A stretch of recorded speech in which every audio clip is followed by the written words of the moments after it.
Hello and welcome to MahindraGuru.com's official YouTube channel and you are watching a new session of For Your Information #FYI जहां आज हम आपके साथ discuss कर रहे हैं 11 मई का इतिहास। हाँ, today we are going to discuss the history of 11th May with you all. और ये सेशन इंपॉर्टेंट इसीलिए भी है क्योंकि हम जैसा कि जानते हैं 365 days in a normal year and 366 days in a leap year, हर दिन में होता है कुछ खास जिसको जानना होता है महत्वपूर्ण।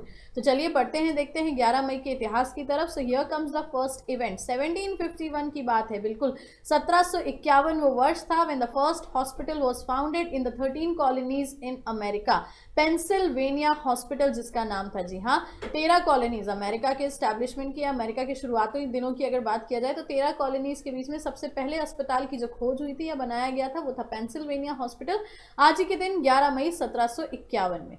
Let's proceed to the next event. अगले इवेंट की अगर हम बात करें तो Mercedes Benz, yes the Mercedes Benz, the famous renowned Mercedes Benz was formed by Gottlieb Daimler and Karl Benz merging the two companies. और ये घटना घटी थी 1924 11 मई के ही दिन।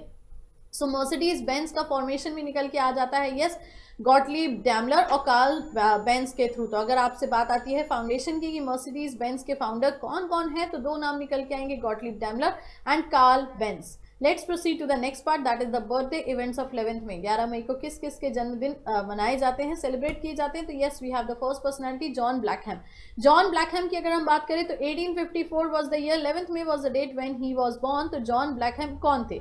Basically he was a philosopher and an educationist from Britain, और इनको प्रोजीनिस्ट of Britain का खिताब भी मिला था। दैट मीन्स अगर हम जॉन ब्लैकहैम की बात करें तो फिलोसोफर के नाम पे, एक दार्शनिक के नाम पे इनकी छवि निकल के आती है। तो 1854 में इनका जन्म हुआ था। Next if we talk about the death personalities, किसका देहांत हुआ था, किसका निधन हुआ था आज ही के दिन 11 मई को। So yes, we have the personality Mahmud Ghazni. अब महमूद गजन की अगर हम बात करें सो डेफिनेटली महमूद गजन से लेके कुछ एक फैक्ट्स आपको बिल्कुल जानने जरूरी है कि सबसे पहली अगर बात किया जाए महमूद गजन की तो महमूद गजन 1304, बिल्कुल 1304 11 मई के ही दिन इनका निधन हुआ था, देहांत हुआ था। अब महमूद गजन जो थे वो 7वें रूलर थे, 7वें रूलर थे मंगोल एम्पायर के। मंगोल एम्पायर जैसे कि हम जानते हैं मंगोलियन शासन जो चला था तो उसके ये 7वें शासक थे महमूद गजन। 1304 11 मई के ही दिन इनका देहांत हुआ था। और अगर बात किया जाए तो he was the son of Arghun and Qutlugh Khatun. अब बात की जाती है यहाँ पे कहीं ना कहीं तो जंगीज खान के डिसेंडेंट के नाम पे भी इनको जाना जा सकता है। तो महमूद गजन का निधन हुआ था, देहांत हुआ था 1304 11 मई के ही दिन। आगे बात करेंगे, क्वेश्चन आंसर्स पार्ट पे बढ़ेंगे क्योंकि एमटीएस एसएससी सीजीएल से रिलेटेड कहीं ना कहीं क्वेश्चन बैंक आपको बहुत ज्यादा महत्वपूर्ण और इंपॉर्टेंट हो जाता है। सो क्वेश्चन आंसर सेशन की अगर हम बात करें so yes, here comes the first question. The Jain philosophy holds the world is created and maintained by. Jain दर्शन की मान्यता है कि विश्व किसके द्वारा सृजित है तथा बनाए रखा गया है? Universal law, universal truth, universal faith या यूनिवर्सल सोल? सार्वभौमिक कानून, सार्वभौमिक सत्य, सार्वभौमिक विश्वास या सार्वभौमिक आत्मा? So definitely the answer is right one, universal soul, that is सार्वभौमिक आत्मा, क्योंकि आत्मा का अंत नहीं है ये हम जानते हैं। Let's proceed to the next question. In India, which of the following have the highest share in the disbursement of credit of agriculture and allied activities? Bharat में निम्नलिखित में से किसकी कृषि तथा संबंधित गतिविधियों के लिए ऋण वितरण में सबसे ज्यादा हिस्सेदारी होती है? कोऑपरेटिव बैंक्स या सहकारी बैंक, कमर्शियल बैंक्स या वाणिज्यिक बैंक, माइक्रो फाइनेंस बैंक या सूक्ष्म वित्त बैंक, रीजनल रूरल बैंक या क्षेत्रीय ग्रामीण bank? So here is the right answer option number B, commercial banks. जी हाँ, क्योंकि अगर हम बात कर रहे हैं कृषि तथा संबंधित गतिविधियों के लिए ऋण वितरण, तो ऋण वितरण that means loan giving tendency होगी कमर्शियल बैंक्स की, जिनको हम कहते हैं वाणिज्यिक bank. Let's proceed to the next question. The Buddhist Nikayas mention the. बौद्ध निकाय उल्लेख किस चीज का करते हैं? 10-fold division of India, Bharat के 10 भागों में विभाजन का, 4-fold division of India, Bharat के 4 भागों में विभाजन का, 6-fold division of India, Bharat के 6 भागों में विभाजन का, और 5-fold division of India, Bharat के 5 भागों में विभाजन का। सो डेफिनेटली बुद्धिस्ट निकायस की अगर हम बात करें सो 5-fold division of India, Bharat के 5 भागों में विभाजन का वो उल्लेख करते हैं। Let's proceed to the next question. Which of the following kings offered to help Alexander when he reached the Indian soil? निम्नलिखित में से किस राजा ने अलेक्जेंडर की मदद का प्रस्ताव रखा जब वह भारत की भूमि पर पहुंचा था? King of Kashmir, king of Pataliputra, king of Taxila or none of the above? तो डेफिनेटली आंसर इज तक्षशिला के राजा, the king of Taxila offered help to help Alexander when he reached India. Let's proceed to the next question.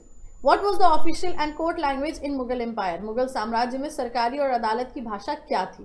Persian, चगाताई, Turkic, Urdu या none of the above? तो बात अगर करें यहाँ पे मुगल साम्राज्य में सरकारी और अदालत की भाषा थी, सो डेफिनेटली पर्शियन फारसी जिसको हम कहते हैं, क्योंकि वहां पे जितने भी हमारे लिटरेचर सामने आते हैं मुगल साम्राज्य के या मुगल डायनेस्टी के टाइम के, वो सारे के सारे रिटन है पर्शियन लैंग्वेज में ही।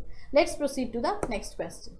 Malik Ahmad Shah Bahri ruled over the saltanat of which place? Malik Ahmad Shah Bahri ने किस जगह की सल्तनत पर शासन किया? अहमदनगर, बीजापुर, दौलताबाद या Vijayanagar? So right answer is A, Ahmednagar में मलिक अहमद शाह बैरी ने सल्तनत पर शासन किया था। Let's proceed to the next one. अगले क्वेश्चन की अगर हम बात करें, so yes, here is the next question in front of you all. Who was the first non-Congress Prime Minister of India? Bharat का प्रथम गैर कांग्रेसी प्रधानमंत्री कौन था? चरण सिंह, मोरारजी देसाई, इंद्र कुमार गुजराल, आई के गुजराल के नाम से जिनको हम जानते हैं, या लाल बहादुर शास्त्री?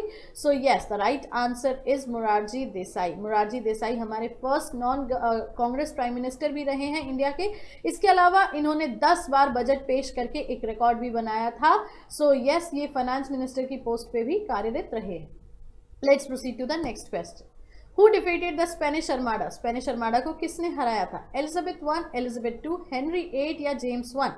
सो स्पेनिश अर्माडा को हराने वाले थे एलिजाबेथ 1। एलिजाबेथ 1 ने स्पेनिश अर्माडा को एक युद्ध में हराया था। Let's proceed to the next question. Hindu Mahasabha was founded in which year? Hindu Mahasabha की स्थापना किस वर्ष की गई थी?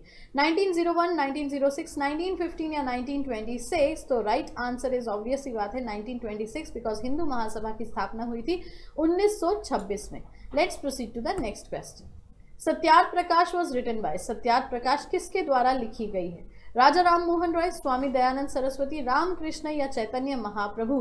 तो सत्यार्थ प्रकाश की अगर हम बात करें तो इसको लिखा है स्वामी दयानंद सरस्वती ने, जिसका हमने उल्लेख स्वामी दयानंद सरस्वती के बर्थडे और डेट इवेंट्स के बारे में करते हुए बातें आपको बताया भी था कि सत्यार्थ प्रकाश लिखी गई है स्वामी दयानंद सरस्वती द्वारा, जिसमें सामाजिक एक बहुत अच्छा उल्लेख सामने निकल के आया है। इसी के साथ we'll end up this session. Do not forget to click on the like button before getting offline. Comment करके बिल्कुल हमें बताइए ताकि आपके साथ हम FYI के सेशन को और इम्प्रोवाइज कर सके। Do share the video link to get और मोर एंड मोर सब्सक्राइबर्स के लिए बिल्कुल नए व्यूअर्स को हमें सब्सक्राइब करना अनिवार्य है, क्योंकि इसी के साथ ही आप आगे हमेशा बने रहेंगे हमारे साथ हर एक वीडियो के लाइव स्ट्रीमिंग में या रिकॉर्डेड फॉर्मेट में। महिंद्रा ग्रुप चैनल पे फिर मुलाकात होगी आपसे, तब तक के लिए खुश रहिए, ख्याल रखिए, पढ़ते रहिए और भूलिएगा मत, आपकी सफलता में ही हमारी सफलता है। Thank you so much.